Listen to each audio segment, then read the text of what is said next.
Good morning, and welcome to First Parish in Concord. My name is Paul Langston Daly, and I am the Minister for Social Action here, and we welcome you all this morning. Whatever the faith you have known or the flags of your heritage, you are welcome here. Whoever you are and whomever you love, you are welcome here.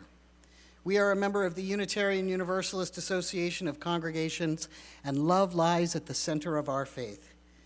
With humility and reverence, we acknowledge our place in the great web of life.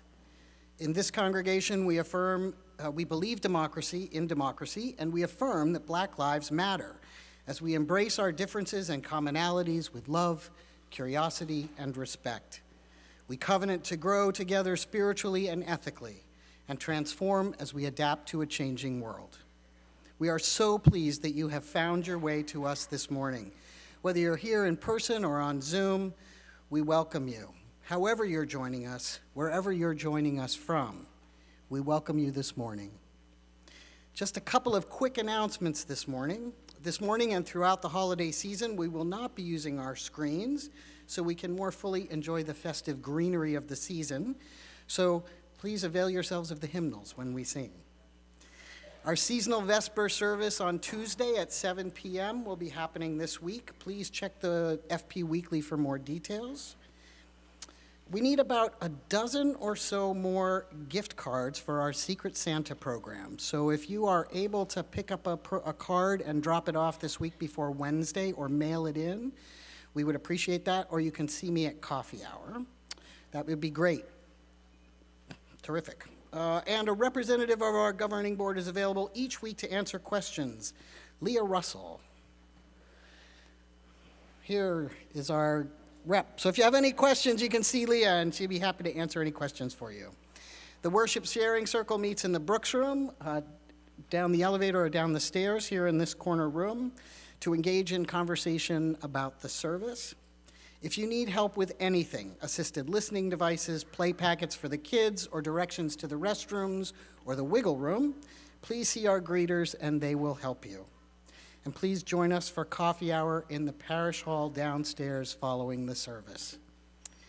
And I invite you now to join in our first hymn, Rise in Body and Spirit, number 92, Mysterious Presence, Source of All.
What joy to have the First Parish Festival Orchestra with us and to hear the fullness of our choir from the loft and to be with all of you in full voice this morning. My name is Jennifer Johnson, and I am so glad and grateful to serve as the lead minister here at First Parish in Concord. Paul had given some announcements. I wanted to make one other brief announcement. We've been so delighted to see a number of new faces in the congregation over the last several weeks. And so a member of our welcoming committee is going to be in the foyer at the rear of the sanctuary by the main doors. So if you're new in particular and just wondering how things work here or want to make some more personal contact, please, at the end of the service, on your way to coffee hour, on your way out, please see Heather in the foyer. Let us now call one another into worship with a responsive reading. It's number 437 in the gray hymnal. I will start us off and invite you to respond together with the italicized portions of the text. Number 437.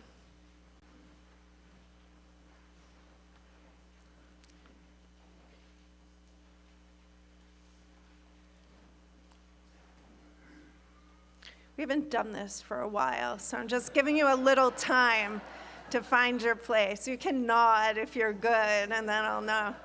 Good, okay. Let us worship with our eyes and ears and fingertips.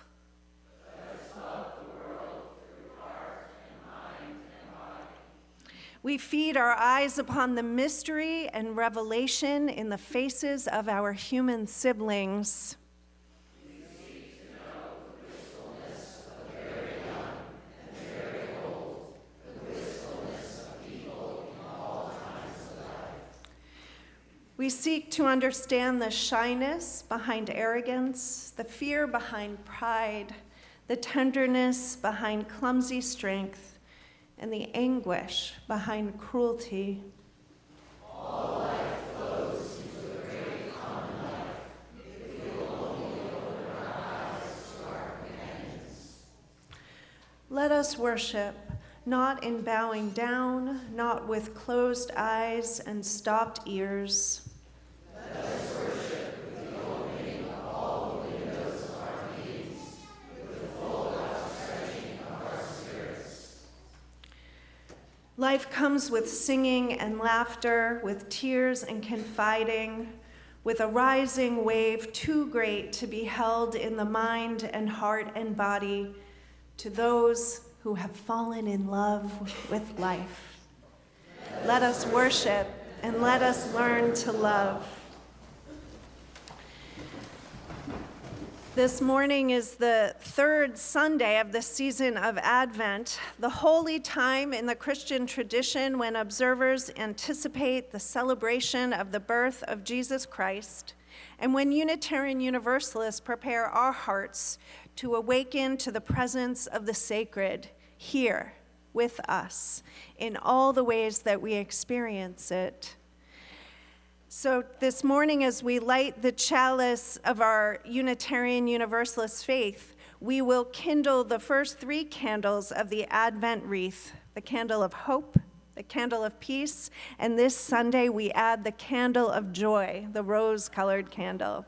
As Paul and I kindle the flames, please join in reciting our unison reading for the season, which is printed in your order of service.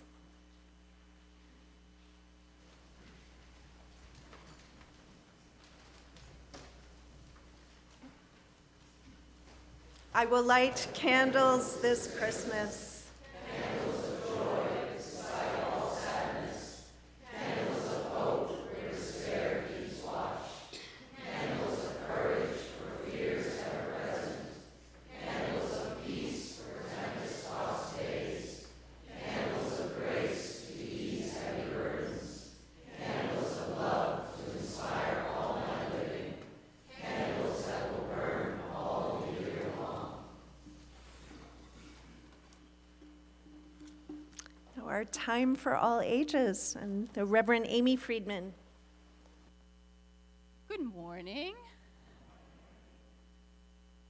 I bet you know this book. It's a good one, How the Grinch Stole Christmas. There's a fantastic cartoon version. There's a live action version, in my opinion, but we can debate about that later. It was written by Dr. Seuss. And the Grinch lives just north of Whoville, kind of on a mountain, in sort of an icy cave that's decked out with all kinds of cool stuff. And he looks down the mountain at the Whos in Whoville, who are getting ready to celebrate Christmas. And he is so annoyed. He remembers what Christmas was like the year before. It was noisy. They had these messy feasts, and there were so many presents. And he decides up there from his lofty perch that he has to do something about it this year. I'm not going to read you the whole book, but I have to read you a couple passages. The Grinch hated Christmas the whole Christmas season. Now, please don't ask why. No one quite knows the reason. It could be his head wasn't screwed on just right. It could be perhaps that his shoes were too tight. But I think that the most likely reason of all may have been that his heart was 2 sizes too small.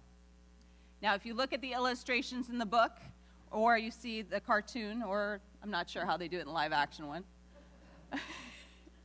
they show a regular sized heart and then they show small.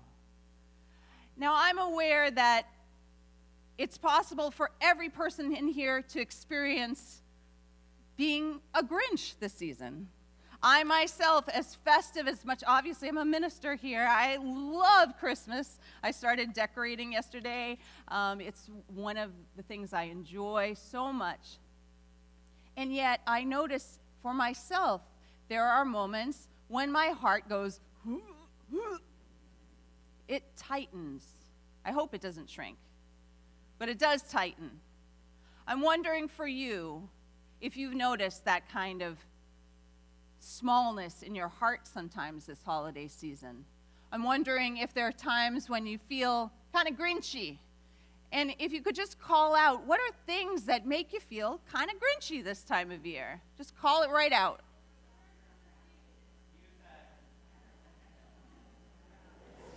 Wow, so many things, I can't even repeat it back.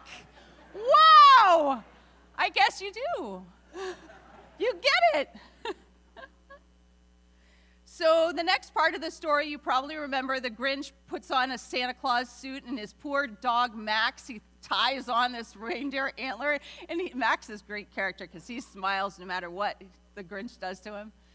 And he puts it all in a big sleigh, and he slithers down the hill, and he takes every last bow, every last piece of goodies that he could find. He didn't even leave a crumb for the mouse. He just leaves like little bits of wire dangling from the walls and stuff. And then he brings it all back up to his mountain, and he looks down and he goes, oh, this is the part I'm going to like the most. All the Whos down in Whoville will all cry boo-hoo. That's a noise, grinned the Grinch, that I simply must hear. So he paused, and he put a hand to his ear. It started low, and then it started to grow. Every Who down in Whoville, the tall and the small, was singing without any presents at all. Well, in Whoville, they say that the Grinch's small heart grew 3 sizes that day. It is possible to be surrounded by beautiful greenery and resonant music and still not have your heart grow. So I want to invite you to take a moment to find your heart, because I know all of you have one that is beating. We don't have to think about it very often, thank goodness. It just beats. It's part of the spirit of life. Feel your heart and take a nice, deep breath and let it go. And take a moment to take in the beauty that's around you, all these faces, all these who's in Whoville, the tall and the small, all the beautiful decorations that our flower committee has blessed us with, all the musical instruments that are silent right now, and our own voices that are silent. Take another deep breath. When all of those things, which I don't even know what they are because they were such a big mutter of things that make you feel grinchy, happen, I invite you to pause and take a deep breath, because that is what allows us to notice the beauty and wonder around us. If you need a quiet moment up on a mountain, that's okay, but also find ways to connect with other people, because that is really the true spirit of this season. That is what allows our hearts to grow. Today in our religious education program, we're going to have a holiday tea party. So we will have an opportunity to sing with Anderson. We're going to have some craft activities if you'd like to do that. And we have some more books that you can explore, including this one. And we are going to sing the beautiful song that Beth has composed as all of us leave the sanctuary. And it's children and teens. Thank you.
The need for community is great right now.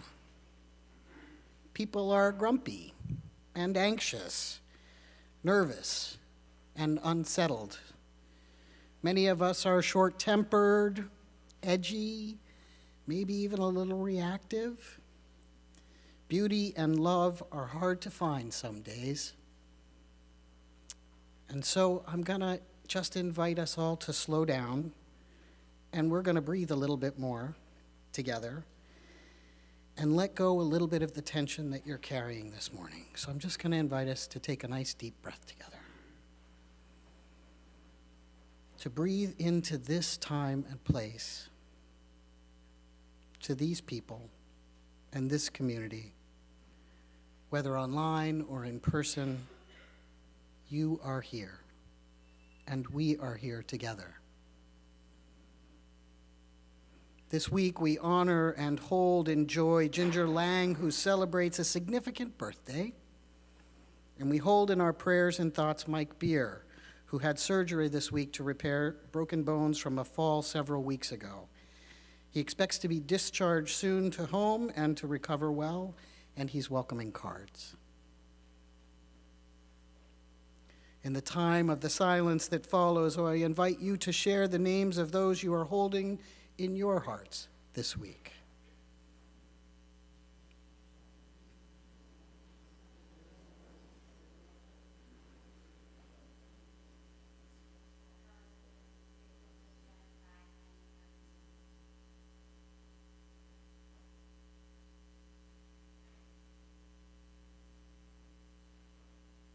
May we invite the beauty of the season to surprise us and inspire us as we are held in this community of love and care.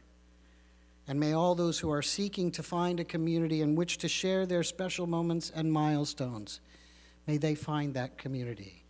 May they find peace. And I invite you now to join me in prayer.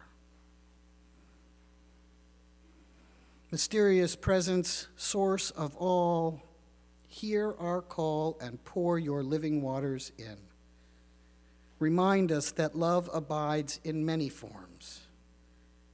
Help us hold the circle wider, expanding the power and impact of our love. Help us to know that we too are loved, whole, and holy, connected by an invisible thread of energy, of love to one another.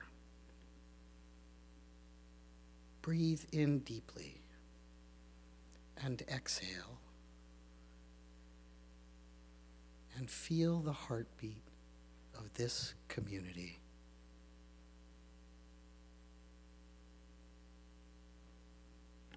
Feel the love that surrounds and fills us, even if you are aware of it for only this moment. No, it is always there.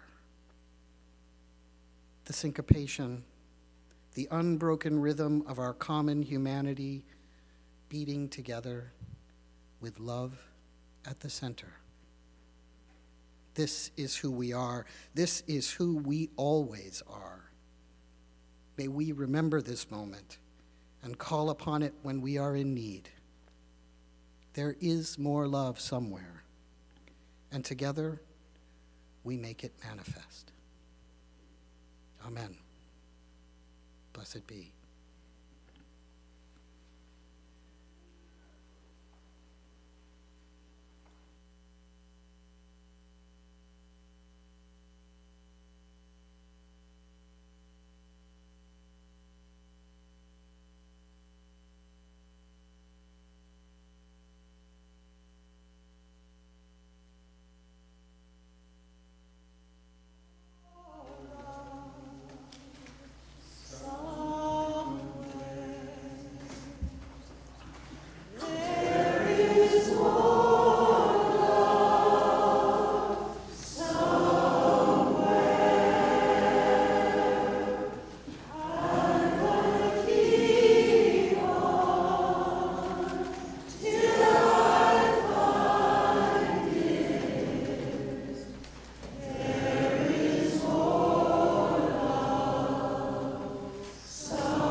At this time in our service, I'd like to invite Beth Murray to come forward to share with us a little bit about our Share the Plate this month, Church of the Fellowship, Worthy Now Prison Ministry.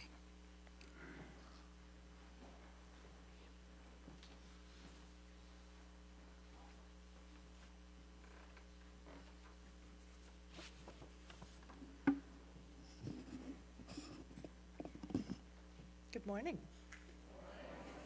So good to see you all. Can you hear me okay? Good morning. I thought I would scare Paul by telling him I had a 35-page essay.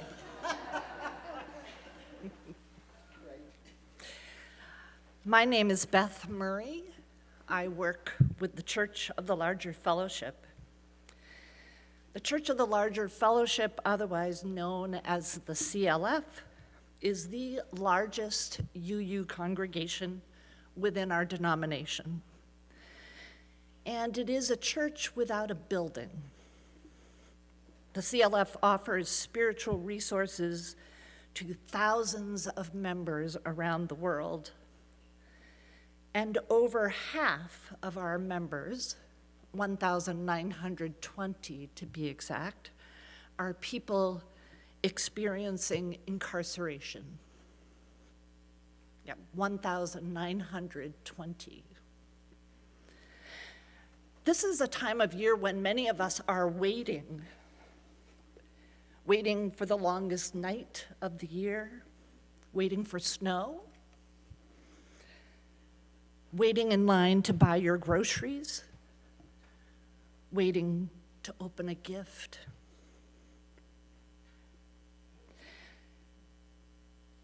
I have some words from Randy, incarcerated in Indiana, about waiting.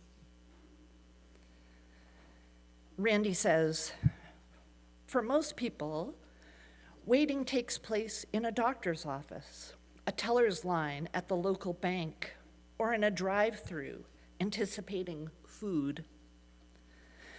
For others, maybe it's waiting for your boyfriend to pop the question, or for your child to come running out of school and greet you with a smile and a hug as the bell rings. Whether it's a few minutes or a few hours, waiting is normally over quickly and painlessly, and life goes on. Unfortunately for me, Randy says, waiting is my life. I wait every day, locked in a 6-by-9-foot cell, 23 hours a day, for any sign of life from the outside world. I wake up and wait for breakfast to be shoved through my door. I wait to be handcuffed and taken out for my 30 minutes of recreation. I wait for lunch.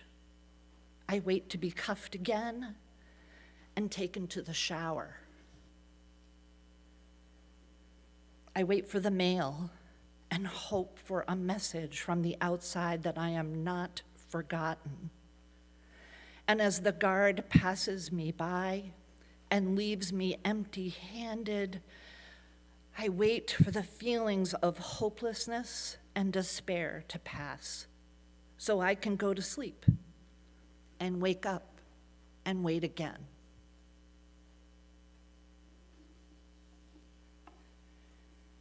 As Unitarian Universalists, the CLF needs your help. One congregation cannot provide enough support and love to nearly 2,000 incarcerated members. I hope during this holiday season you might consider living deeply into your UU values by financially helping the CLF support this extraordinarily vulnerable community. I'd love to also talk to you after the service about maybe becoming a pen pal to one of our incarcerated members. So I look forward to meeting you. And I look forward to your love and your generosity as you lean into your UU values. Thank you.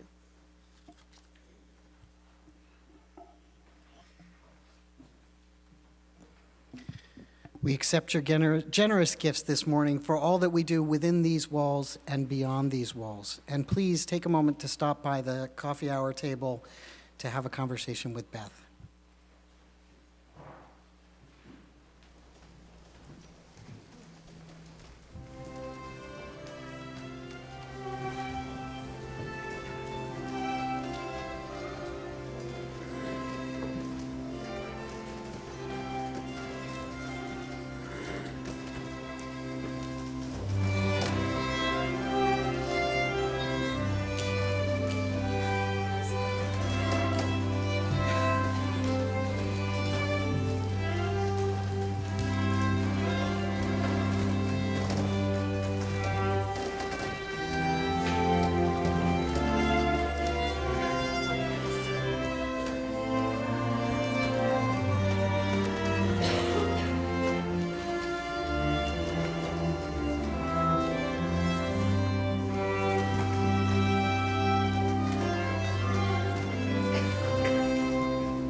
Before I offer this morning's reading, I have to recognize Beth Murray, who I had the just tremendous privilege to work with when I was a learning fellow at CLF, and in particular in the second year when I was a learning fellow for the Worthy Now Prison Ministry. And truly, Beth, I learned more from you than from any other person in that context about commitment and about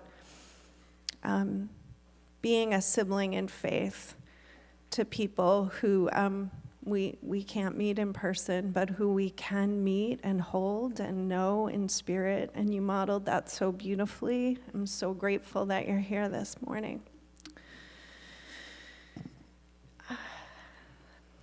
So our reading is from Bell Hooks, her 2001 book, All About Love. Everyone wants to know more about love. We want to know what it means to love, what we can do in our everyday lives to love and to be loved. We want to know how to seduce those among us who remain wedded to lovelessness and open the door to their hearts to let love enter. The strength of our desire does not change the power of our cultural uncertainty. Everywhere we learn that love is important, and yet we are bombarded by its failure. In the realm of the political, among the religious, in our families, in our romantic lives, we see little indication that love informs decisions, strengthens our understanding of community, or keeps us together. This bleak picture in no way alters the nature of our longing. We still hope that love will prevail. We still believe in love's promise. Our hope lies in the reality that so many of us continue to believe in love's power. We believe it is important to search for love's truths. In an overwhelming number of private conversations and public dialogues, I have given and heard testimony about the mounting lovelessness in our culture and the fear it strikes in everyone's hearts. The despair about love is coupled with a callous cynicism that frowns upon any suggestion that love is as important as work, as crucial to our survival as a nation as the drive to succeed. Awesomely, our nation, like no other in the world, is a culture driven by the quest for love. It's the theme of our movies, music, literature, even as it offers so little opportunity for us to understand love's meaning, or to know how to realize it in word and deed. So ends the reading.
Okay.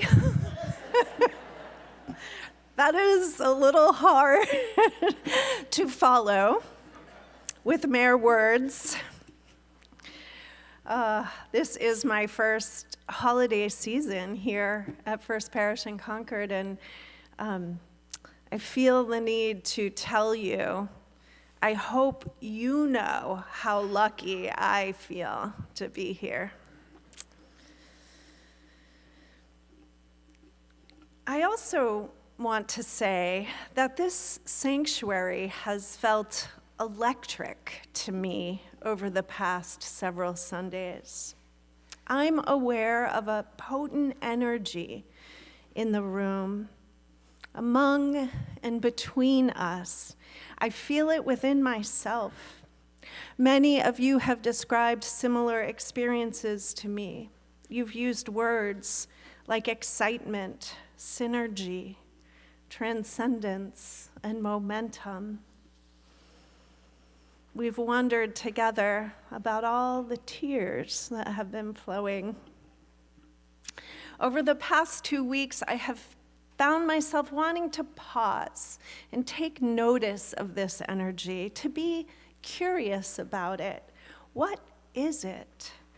And what are we to do with it? In this curious state, I have been pondering. It's one of my favorite pastimes, pondering. And a realization came to me. I believe,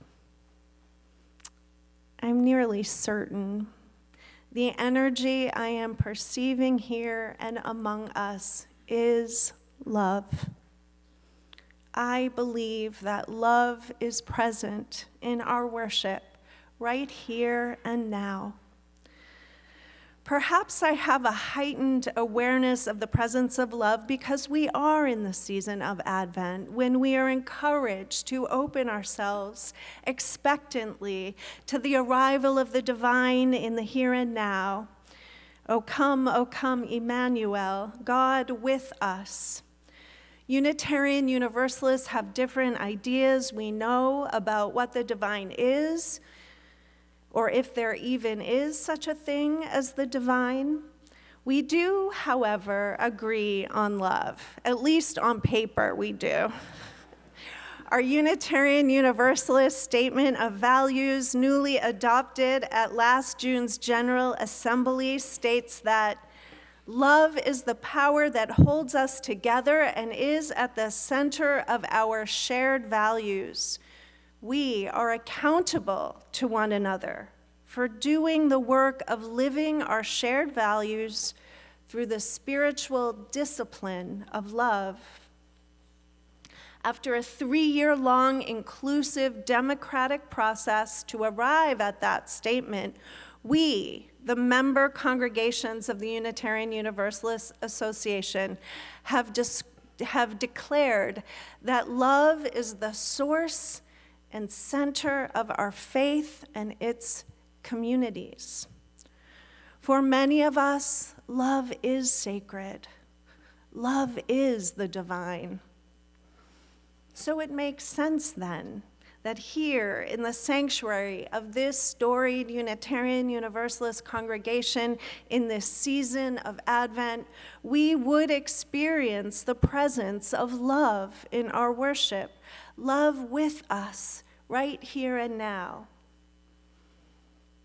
Except, how can I know that what I'm perceiving is love? Love is intangible, veiled in mystery, and if we are to be honest, not well defined in our culture, as Bell Hooks points out. What do we mean when we speak of love? What do we mean in our new statement of values when we say love is at the center of our faith? What does it mean to commit to living our values through a spiritual discipline of love? What does such a spiritual discipline entail? What do I mean when I state that I perceive love here and among us in our worship? What do I mean by love? If, as the preacher waxing on in this high pulpit, I am going to have the audacity to proclaim that I perceive the energy of love right here and now, and particularly to a community of free-thinking, reason-loving Unitarian Universalists, I best be prepared to say what I mean with at least a measure of precision. So you'll be relieved to know that I've been doing my homework. I've been studying up on the literature of love. For the past many years, my go-to source on love has been the tremendous book, All About Love, by the brilliant writer and cultural critic, Bell Hooks, of beloved memory. A motivating principle underlying the book is the idea that all people want to know more about love. We want to know what it means to love, what we can do in our everyday lives to love and be loved. Yet Hooks contends that American culture lacks the conversations, the public discourse, the vocabulary, and the definitions needed to understand love's meaning, or to know how to realize love in word and deed. Her book is a response to that lack. It offers a measure of the precision I am looking for in order to take up the spiritual discipline of love with clarity and purpose. For Hooks, as for Unitarian Universalists, love is not principally a feeling, but rather a practice, a discipline, a way of working and doing in the world. Ultimately, her purpose in writing All About Love mirrors our own commitment as Unitarian Universalists to bring love to the center of our communities, to manifest love in the center of our lives. She writes, contemplating the practice of love in everyday life, thinking about how we love and what is needed for ours to be a culture, to become a culture where love's sacred presence can be felt everywhere. I wrote this meditation. Human beings want to experience the sacred presence of love as widely as possible. Unitarian Universalists envision a world centered around love. We're not there yet, but I believe love is present here, now. If I am right, and what I've been perceiving in our worship is love's sacred presence, then let's be curious together about how love got here. To begin, I'll follow Bell Hooks' lead and begin with a definition of love. Definitions are vital starting points for the imagination, Hooks writes. What we cannot imagine cannot come into being. We need a map to guide us on our journey to love, starting with the place where we know what we mean when we speak of love.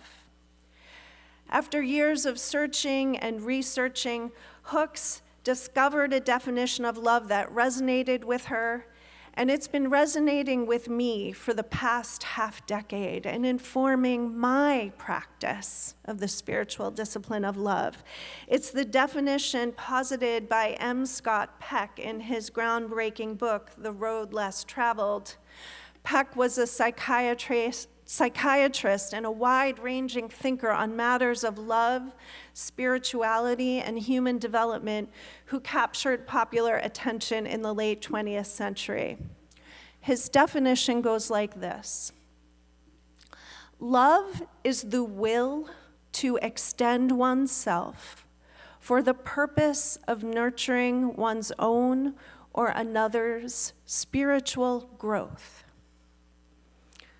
Love is the will to extend oneself for the purpose of nurturing one's own or another's spiritual growth.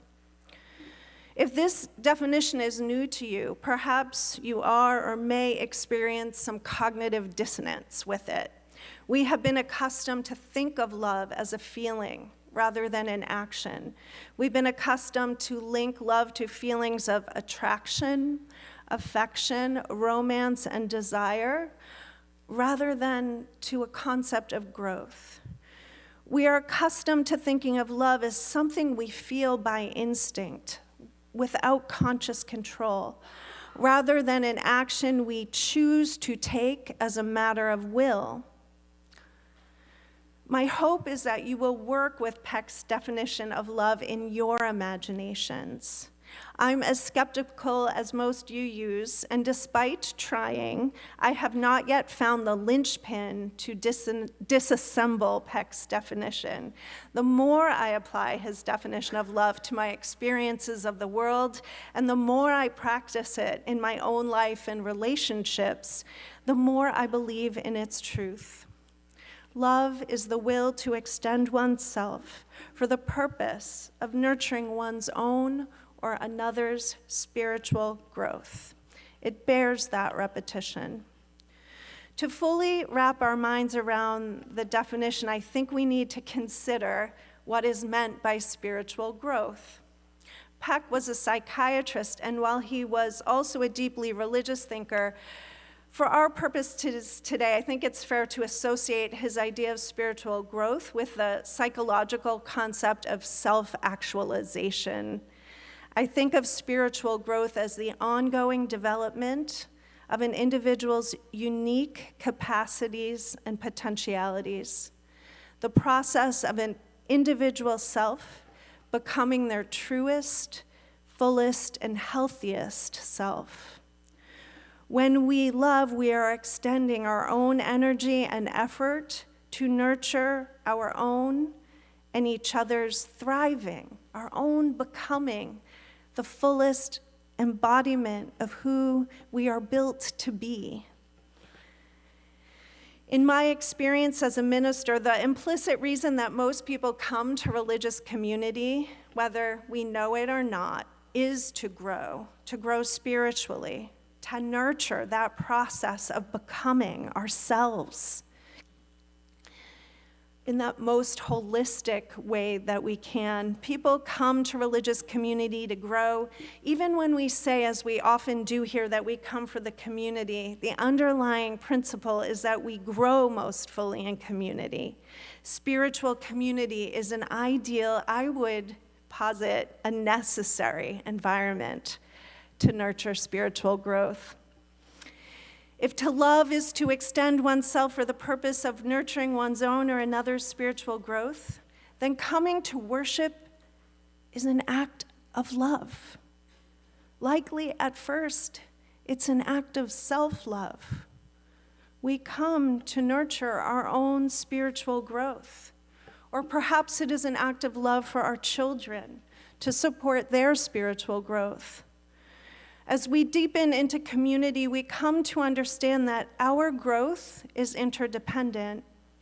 I grow when I nurture your growth, and vice versa. Worship, in particular, is a corporate endeavor. Each one of us extends ourself to be present here together, leaving the comfort of a warm bed on a cold Sunday morning, de-icing the windshield, forgoing another mug of hot coffee and a crisp newspaper to be here, to create a worshiping community that supports our own and each other's spiritual growth. I call that love. When I offer the opening welcoming for Sunday worship, I say to each one of you that your presence is a blessing, and I mean it. Your presence is an act of love that supports the spiritual growth of this community of seekers. The contributions of the preachers and musicians, singers, ushers, tech operators, flower arrangers, sextons, religious educators, and all manner of volunteers. These contributions are acts of love, ways that we extend ourselves to support our own and one another's spiritual growth and the vitality of our spiritual community. Writing sermons and preaching are ways that I practice the spiritual discipline of love. I extend myself by reading, thinking, feeling, reflecting, observing, then crafting language into a message that I hope and believe may invite you into your own process of growth. My offerings in worship are acts of love for each of you, for this community, and make no mistake, for myself.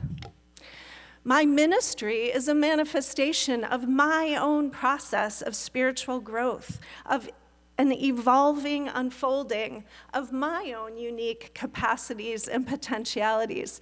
And I never would have known or discovered that if I had not come to worship.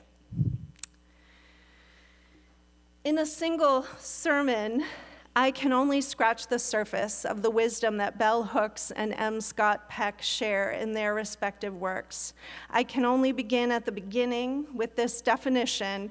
I expect you'll hear more about them from me again and again as we seek to know more deeply and particularly the meaning of love and how to realize love in word and deed.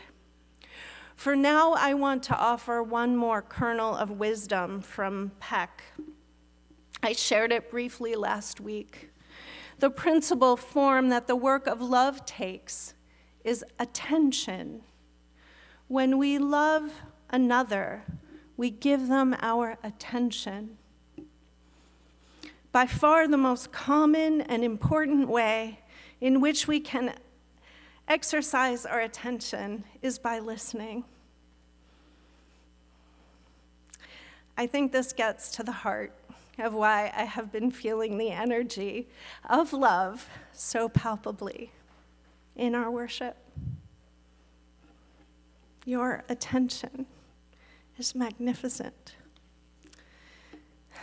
It's because of you and the attention that you are giving to me, to my words and ministry and my being. The quality of your attention has moved me profoundly. You are extending your attention with open-hearted vulnerability and allowing yourselves to be moved. Your attention is love, whether you know it or not.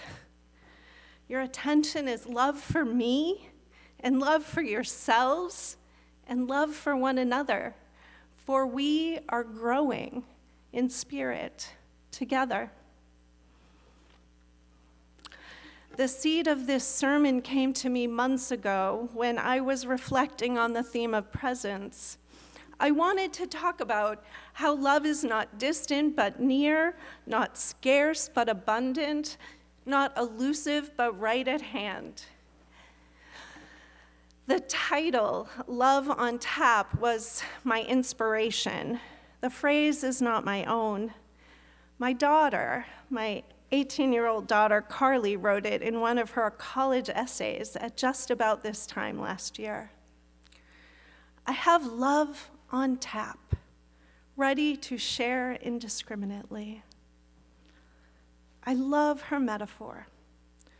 Love is not an elusive oasis to be found somewhere if only we keep searching.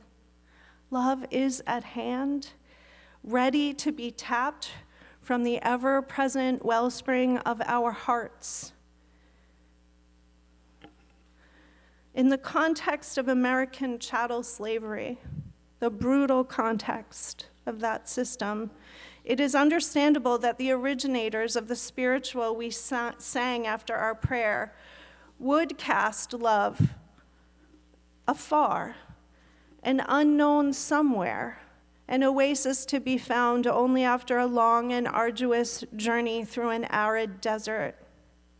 Even in far less oppressive contexts and environments, all of us know experiences of lovelessness, the absence of love in response to our longing for it. Some of us know more of lovelessness than of love. Love does not flow as freely as we wish in country, in community, home, and heart. Yet we can make the choice to open the tap. We can commit to extend ourselves to nurture our own or another's spiritual growth. And I highly recommend starting with your own precious self. We can do that. We are doing that. Maybe that's what all the tears have been about. We've opened the taps. Our love is flowing. Let us celebrate the sacred presence of our love right here and right now. Amen.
I offer a closing blessing from the Reverend Duke Gray.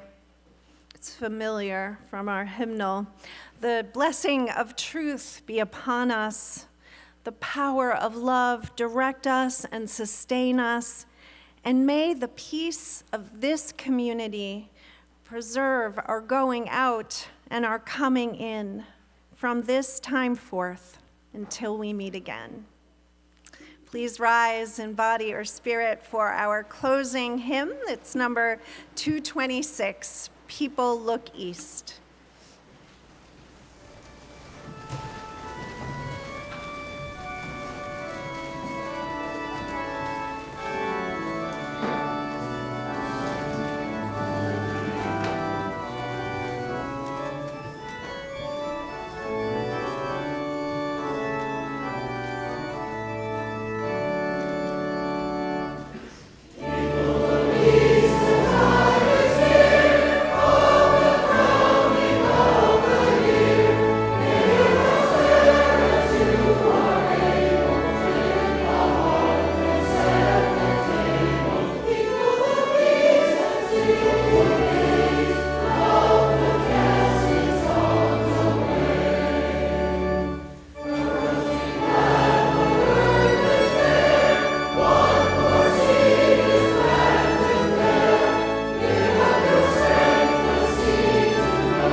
Extinguish the chalice and our Advent candles, as is our tradition, by giving and receiving our unison benediction. The words are printed in the order of service. Go out into the world in peace. Have courage. Hold on to what is good. Return to no person evil for evil. Strengthen the faint-hearted. Support the weak. Help the suffering, honor all beings. Please be seated to enjoy the postlude.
Amen.